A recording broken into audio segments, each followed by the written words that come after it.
नमस्कार दोस्तों. जसं की सकाळी आपण बोललो होतो की आपण एक व्हिडिओ टाकणार आहोत यूट्यूबला. तर ब्रेन हॅमरेज, पॅरालिसिस, लकवा आणि हार्ट अटॅक याच्यावर आपण हृदयघात याच्यावर आपण एक व्हिडिओ बनवणार होतो की हा येण्या ही दोन्ही ज्या डिझीज आहे म्हणजे जे आजार आहेत ते येण्याच्या अगोदरच आपल्याला सिम्पटम्स असतात.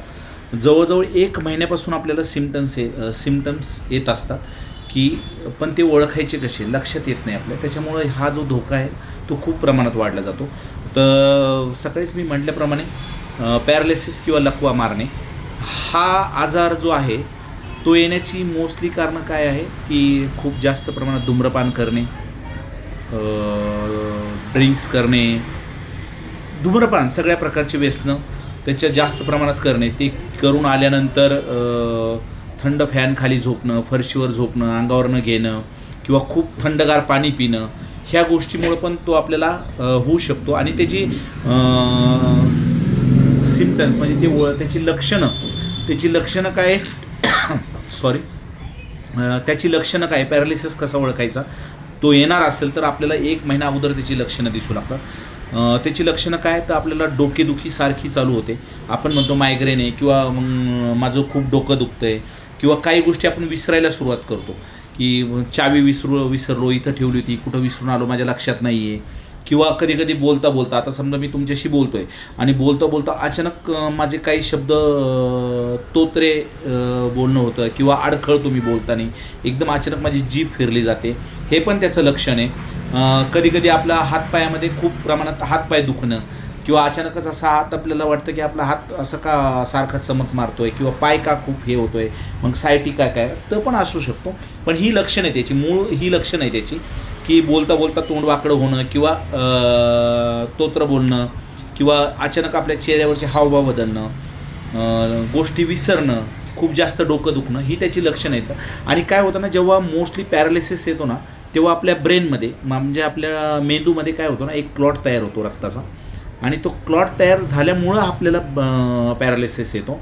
आणि तो आपल्या जी नस आपल्या मेंदूमधून आपल्या शरीराला, हाताला किंवा पायाला जी नस आपल्याला रक्तपुरवठा करते तो रक्तपुरवठा बंद होतो आणि त्याच्यामुळंच तो एक हात आणि एक पाय आपला असा निकामी होतो. कारण हा पूर्ण मेंदूमध्ये नाही होत. हा क्लॉट जो एका पर्टिक्युलर जागेवर होतो, डाव्या किंवा उजव्या जागेवर होतो. जेव्हा उजव्या जागेवर तो क्लॉट तयार होतो तेव्हा आपल्या डाव्या हातापायाला पॅरालिस होतो आणि डाव्या बाजूला जर झाला तर उजव्यावर होतो. याचा असं विरुद्ध अर्थी होतो हे. तर जेव्हा एखादा क्लॉट तयार होतो ना तेव्हा तो आपला हातपाय किंवा ते आपले वाकडे होतात किंवा ते लुळे पडतात असे. त्याच्यामध्ये ताकद राहत नाही, म्हणजे 70-80% त्याची ताकद गेलेली असते. फक्त असं वाकडं होऊन आपण चालायला सुरुवात करतो. आणि मग त्यानंतर आपण काय करतो ना की याच्यावर इलाज करतो. निपाणीला जा, पुणतांब्याला जा, ही लोक सुया टोचणं, इंजेक्शन टोचणं हे करतात. तर एक गोष्ट लक्षात घेतली पाहिजे की हा मेंदूचा आजार आहे, हा कुठला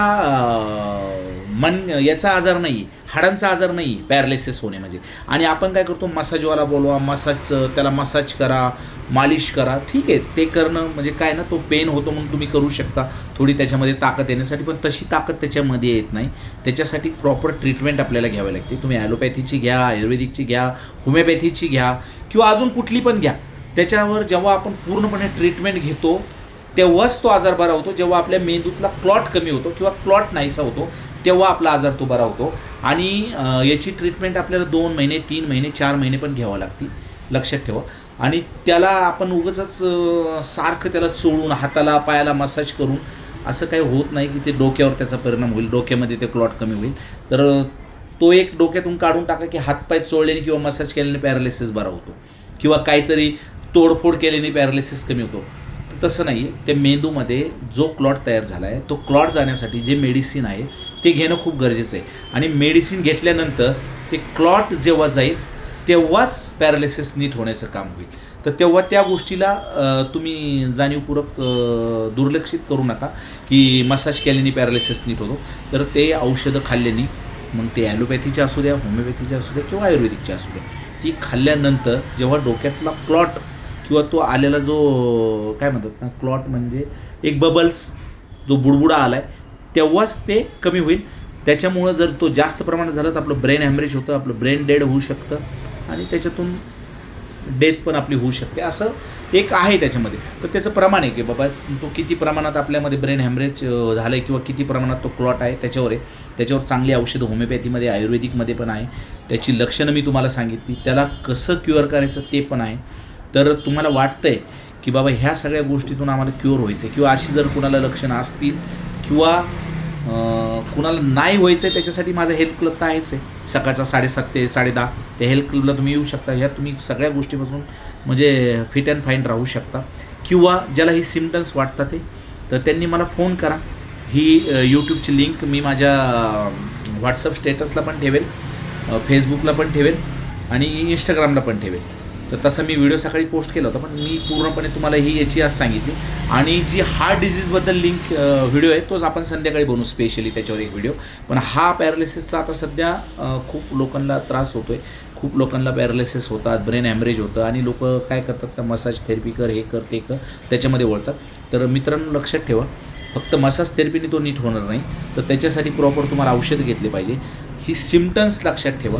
ही सिम्पटम्स जर आपल्याला असतील तर याच्यापासून कसं वाचायचं, जंक फूड थोडंसं प्रमाण कमी करा, धूम्रपान कमी करा आणि ह्या गोष्टीकडे अजिबात दुर्लक्ष करू नका की त्या येणे होईल. त्याला प्रॉपर औषधं घ्या. मग तुम्ही ॲलोपॅथीची घ्या, आयुर्वेदिकची घ्या, होमिओपॅथीची घ्या, कुठलीही औषधं घ्या. पण ही सिम्पटम्स असतील तर पहिलं फ्रिक्वेशन म्हणजे सगळ्यात पहिली काळजी की चांगल्या डॉक्टरला जाऊन तुम्ही दाखवा मला असं असं लक्षणं आहे तर मी माझं एक सिटी स्कॅन करून घेऊ का ब्रेनचं किंवा मग याच्यावर कुठली औषधं असतील तर मला सांगा आणि त्याच्यातून तुम्ही डॉक्टरचा सल्ला घ्या. तो जर म्हटलं की तुम्ही एक सिटी स्कॅन करून बघा तुमच्या ब्रेनमध्ये काय वाटतं आहे का मला तर बेस्ट आहे की आम्ही पहिल्यांदाच त्याची काळजी घेतली तर आम्हाला पुढच्या येणाऱ्या धोक्यापासून आम्हाला सावधानता बाळगता येईल. आणि असेच नवनवीन व्हिडिओ बघण्यासाठी माझं यूट्यूब चॅनल आहे डॉक्टर सचिन लुंकड नावाने. त्याला सबस्क्राईब करा, त्याला फॉलो करा, त्याला लाईक करा आणि तुम्हाला जर ही माहिती उपयुक्त वाटली तर आपल्या जवळच्या लोकांना याला फॉरवर्ड करा किंवा शेअर करा जेणेकरून त्यांनाही मदत होईल. आणि याच्याबद्दल काही प्रश्न असतील तर माझा नंबर व्हॉट्सअप नंबर असे 9922995882 याच्यावर मला कॉन्टॅक्ट करा किंवा मला कॉल करा. मी नक्कीच तुमचा कॉल उचलेल, तुम्हाला नक्कीच समाधानकारक उत्तर देईल. आणि ज्याला कोणाला ही सिम्पटम्स असतील त्याला याच्यातून बाहेर पडायचं असेल तर या क्लिनिकवर. आपल्याकडे फक्त आयुर्वेदिक, होमिओपॅथी आणि नॅचरोपॅथीनेच इलाज केला जातो. आणि सगळ्यात महत्त्वाचं म्हणजे सकाळचा आपला क्लब असतो 7:30 ते 10:30 हेल्थ क्लब, जिथं आम्ही तुम्हाला हेल्दी जीवनशाळा काय म्हणतात ना त्याला, आरोग्यदायी जीवनशाळा जीवनशाळा भरवतो. जिथं तुम्हाला रोगच तुमच्याकडे यायला नाही पाहिजे, आजारच तुम्हाला व्हायला नाही पाहिजे, याच्यावर आम्ही तिथं चांगल्या पद्धतीने सेशन घेतो, सांगतो. तर तुम्ही तिथं पण क्लबला जॉईन होऊ शकता. तर धन्यवाद मित्रांनो, एवढंच सांगायचं होतं. आणि संध्याकाळचा व्हिडिओ आपण लवकरच बनवू एक हार्ट डिझीजवरचा, ती पण एक माहिती तुम्हाला देईल कारण आता त्याचं पण प्रमाण खूप आहे. एक कॅन्सरवरचं प्रमाण आहे, कॅन्सरचं प्रमाण वाढलं आहे, BP शुगर आहे. हे सगळ्या गोष्टी कशा ओघाने येतात हे संध्याकाळच्या व्हिडिओमध्ये मी तुम्हाला सांगेलच. पण हा आज एक ब्रेन हॅमरेजचा होता, एक पॅरालिसिसचा होता. म्हणजे पॅरालिसिसचा, ब्रेन हॅमरेज, पॅरालिसिस किंवा लकवा तुम्ही जे म्हणताल ते, ह्या गोष्टीवरचा हा व्हिडिओ होता. एवढा डीपमध्ये तुम्हाला सांगितलं नाही तरी पण तुमच्या लक्षात यायला पाहिजे की लक्षणं काय आहेत ना. लक्षणं महत्त्वाची होती की ही लक्षणं आपल्याला जर आढळली, आपल्याला जर अशी होत असतील तर नक्की एकदा स्कॅन करून घ्या आपल्या ब्रेनचा CT स्कॅन आणि ते आपल्याला लक्षात येऊन जाईल. कारण अंगावर काढू नका कुठलंही. आपण ठीक आहे होतं आहे असं, मळमळतं आहे, डोकं दुखतं आहे खूप, तर चला मेडिकलमधून गोळी आणली खाल्ली, तर असं काही होत नाही. एक गोळीने पूर्ण मेंदूला तुम्ही त्रास देऊ नका, एक पेनकिलरने तुम्ही पूर्ण मेंदूला त्रास देत आहे. तर तो एका फक्त पर्टिक्युलर भागामध्ये होतो, छोटासा प्लॉट, आणि त्याच्यामुळे हे होतं, हे लक्षात ठेवा. आणि याची अजून काय तुम्हाला माहिती पाहिजे असेल तर मला संपर्क करा. मला क्लिनिकवर येऊन भेटू शकता, माझ्या क्लबवर येऊन भेटू शकता. सकाळी 7:30 ते 10:30 मी क्लबवर फ्री असतो, तिथं येऊन तुम्ही चौकशी करू शकता, मला भेटू शकता. तिथं मी तुम्हाला चांगलं मार्गदर्शन करेल. याचं काही पैसे नाहीत मार्गदर्शनाचे, तर तुम्ही तिथं येऊ शकता. आमचं हेल्दी लाईफस्टाईल काय आहे, आरोग्याची जीवनशाळा कशी आम्ही तिथं चालवतो हे पण तुम्ही बघू शकता. तर माझा क्लब तुम्हाला माहीत आहे संत तुकाराम नगरमध्ये मल्हार बंगल्यामध्ये आहे, जे HA ग्राउंड जे फनफेअर भरले त्याच्यासमोर अगदी नेहरू नगर रोडला माझा क्लब आहे. तिथं मी तुम्हाला भेट देऊ शकता. धन्यवाद मित्रांनो. आणि क्लिनिक माहितीच तुम्हाला YCM हॉस्पिटलच्या समोर चंद्रछाया क्लिनिक आहे आणि क्लबचं नाव पण चंद्रछाया हेल्दी क्लब आहे. तर धन्यवाद मित्रांनो, नक्कीच तुम्ही या. आणि व्हिडिओ जर तुम्हाला आवडला तर लाईक करा, शेअर करा, सबस्क्राईब करा आणि याला फॉलो पण करा. धन्यवाद मित्रांनो.